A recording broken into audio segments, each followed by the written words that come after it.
Governor general এবং viceroy সম্পর্কিত।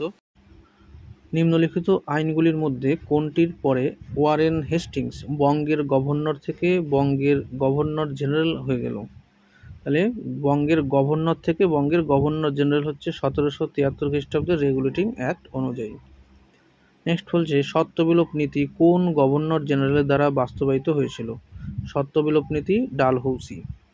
Next question vernacular press act কত সালে পাস হয়েছিল? 1878 খ্রিস্টাব্দে ভার্নাকুলার প্রেস অ্যাক্ট পাস হয়েছিল। তারপরে চলে আসি পলাশির যুদ্ধের বিবৃতিগুলোর বলছে যে পলাশির যুদ্ধের মাধ্যমে ইংরেজদের বাংলা বিজয় শুরু হয়েছিল। আর একটা বলছে হলওয়েল ছিল কলকাতার ব্ল্যাক হোলের প্রধান প্রবক্তা, এই যে মতাদর্শ তার। তো এক্ষেত্রে কি দুটোই ঠিক। নেক্সট চলে আসি মুর্শিদ কুলি খান ঢাকা থেকে কোন স্থানে তার রাজধানী স্থানান্তর করেছিলেন? মুর্শিদ কুলি খান মুর্শিদাবাদের রাজধানী স্থানান্তর করেছিলেন। ঠিক আছে। নেক্সট চলে আসি 1773 সালে প্রধানত বাংলার ইস্ট ইন্ডিয়া কোম্পানির অঞ্চলগুলিকে নিয়ন্ত্রণ করার জন্য ব্রিটিশ পার্লামেন্ট কোন আইন পাশ করেছিল? তাহলে সেটা কি আইন? প্রবিধান আইন পাশ করেছিল, প্রবিধান আইন। নেক্সট চলে আসি নিম্নলিখিত কোন অঞ্চলটিকে ব্রিটিশরা সহায়ক জোটের অধীনে যুক্ত করেছিল? সহায়ক জোটের অধীন বলতে এখানে সাবসিডিয়ারির ক্ষেত্রে বলা হচ্ছে। তাহলে অযোধ্যাকে যুক্ত করেছিল, অযোধ্যাকে। নেক্সট কোশ্চেন নিচের কোন আইনের মাধ্যমে বাংলার গভর্নর জেনারেলকে ভারতের গভর্নর জেনারেল হিসাবে মনোনীত করা হয়? সেটা বাংলার গভর্নর বাংলার গভর্নর থেকে বাংলার গভর্নর জেনারেল হলো 73-এ 1700, আর বাংলার গভর্নর জেনারেল থেকে ভারতের গভর্নর জেনারেল হচ্ছে 1833-এর সনদ আইন বা চার্টার অ্যাক্ট, বেন্টিং হয়েছিল প্রথম। নেক্সট চলে আসছে যে ডক্ট্রিন অফ ল্যাপসের মাধ্যমে যে জায়গাগুলোকে গ্রহণ করে নেওয়া হয়েছিল, তাহলে কোনটা হবে? সাতারা হচ্ছে ফার্স্ট, সাতারা হচ্ছে 1848-এ সাতারাকে দখল করা হয়েছিল। তারপরে সম্বলপুরকে হয়েছিল 1850-এ, প্রথমে সাতারা তারপরে সম্বলপুর। তারপরে চলে আসছে নাগপুর, নাগপুরের ক্ষেত্রে কি বলছে?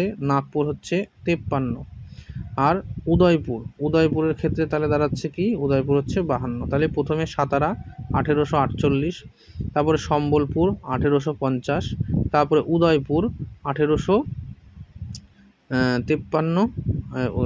উদয়পুর হচ্ছে 1852, আর নাগপুর হচ্ছে 1853। সাতারা, সম্বলপুর, উদয়পুর, নাগপুর। ঠিক আছে, সাতারা, সম্বলপুর, উদয়পুর, আর তারপরে লাস্ট নাগপুর। নাগপুরটা লাস্টে দাঁড়াচ্ছে সেই কারণে, 43-এ 53-তে হচ্ছে সেই কারণে। ঠিক আছে, তাহলে সাতারা হচ্ছে 1848, তারপরে বলা হচ্ছে সম্বলপুর হচ্ছে 1850, তারপরে চলে আসছে উদয়পুর হচ্ছে 1852, আর নাগপুর হচ্ছে 1853।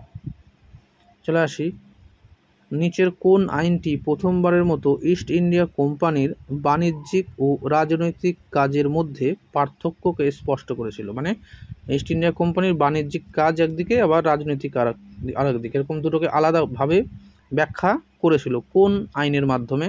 সেটা হচ্ছে পিটের ভারত শাসন আইন, যেটা হয়েছিল 1784 খ্রিস্টাব্দে। এই পিটের ভারত শাসন আইনে কিন্তু কোম্পানির রাজনৈতিক ক্রিয়াকলাপ আর অর্থনৈতিক বাণিজ্যিক ক্রিয়াকলাপ দুটোকে কিন্তু পৃথক করা কিন্তু হয়েছিল। নেক্সট কোশ্চেন হলো ব্রিটিশ ইস্ট ইন্ডিয়া কোম্পানির পক্ষ থেকে পলাশির যুদ্ধে কে নেতৃত্ব দিয়েছিল? এটা হচ্ছে রবার্ট ক্লাইভ। ভারতে পর্তুগিজদের গভর্নর কে ছিলেন? ভারতে পর্তুগিজদের প্রথম গভর্নর কে ছিলেন? ইনি হচ্ছেন Francisco D Almeida. Next question চলে আসি কোন মুঘল সম্রাট ইংরেজ ইস্ট ইন্ডিয়া কোম্পানিকে সুরাটে বাণিজ্য বন্দর স্থাপনের অনুমতি দিয়েছিল? তাহলে সুরাটে ইংরেজদেরকে বাণিজ্য বন্দর তৈরি করার অনুমতি দিয়েছিল জাহাঙ্গীর। নেক্সট কোশ্চেন 1773-74 এই যে সময়কাল, ইংরেজ ইস্ট ইন্ডিয়া কোম্পানি কর্তৃক সুপ্রিম কোর্ট কোথায় প্রতিষ্ঠিত হয়েছিল? কলকাতাতে। মানে 1773 খ্রিস্টাব্দের যে চার্টার অ্যাক্ট, 1773 খ্রিস্টাব্দে যে রেগুলেটিং অ্যাক্টটা ছিল, সেই অ্যাক্ট অনুযায়ী 74 খ্রিস্টাব্দে কলকাতায় সুপ্রিম কোর্ট তৈরি করা হয়েছিল। চলে আসি উডের ডেসপ্যাচ, এটা কি শিক্ষার সাথে সম্পর্কিত? নেক্সট কোশ্চেন বলছে যে কোন পর্তুগিজ গভর্নর নীল জল নীতি চালু করেছিলেন? Option Vasco da Gama, Nuno da Cunha, Francisco de Almeida আর আলফানসো ডি আলবুকার। এই অ্যান্সারটা তোমাদের হোমওয়ার্কের জন্য দেওয়া থাকলো, তোমরা কমেন্ট সেকশনে অবশ্যই জানাবে। নেক্সট কোশ্চেন বলছে যে ভারতে নিম্নলিখিত ইউরোপীয় ট্রেডিং কোম্পানিগুলির আগমনের কালক্রম। যে ভারতে যে কোম্পানিগুলো আগে এসছে পরে এসছে পরপর সাজাতে হবে। তাহলে সেটা কি?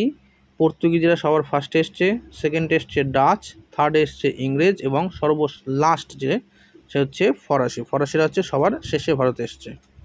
নেক্সট কোশ্চেন বলছে ব্রিটিশদের হাতে মীর কাসিমের চূড়ান্ত পরাজয় ঘটে কোন যুদ্ধের মাধ্যমে? তাহলে এটা হচ্ছে বক্সারের যুদ্ধের মাধ্যমে। নেক্সট কোশ্চেন যে ব্রিটিশ ইস্ট ইন্ডিয়া কোম্পানি নিচের কোন পণ্যে ব্যবসা করত? কোন কোন পণ্যের ব্যবসা করত? সলপিটার, তুলা, লবণ। তাহলে এখানে সবগুলোই হবে, সলপিটার, তুলা, লবণ তিনটাই হবে, অর্থাৎ 4 নম্বর অপশান 1, 2, 3 সবটাই ঠিক। লাস্ট কোশ্চেন বলা হচ্ছে ইস্ট ইন্ডিয়া কোম্পানিকে 31শে ডিসেম্বর কত সালে প্রথম এলিজাবেথ ইংরেজি দ্বারা একটি ইংরেজি রাজকীয় সনদ প্রদান করা হয়েছিল? মানে এলিজাবেথ একটা সনদ প্রদান করেছিল যার মাধ্যমে ব্যবসার ছাড়পত্রটা পেয়েছিল, ভারতে এসেছিল ব্যবসা করতে। তার পরবর্তীতে সেটা হচ্ছে ইংরেজরা 1600 খ্রিস্টাব্দে কিন্তু এই ছাড়পত্রটা এলিজাবেথের কাছ থেকে কিন্তু পেয়েছিল। তো এখনকার মতো এতটুকুই। Thank you.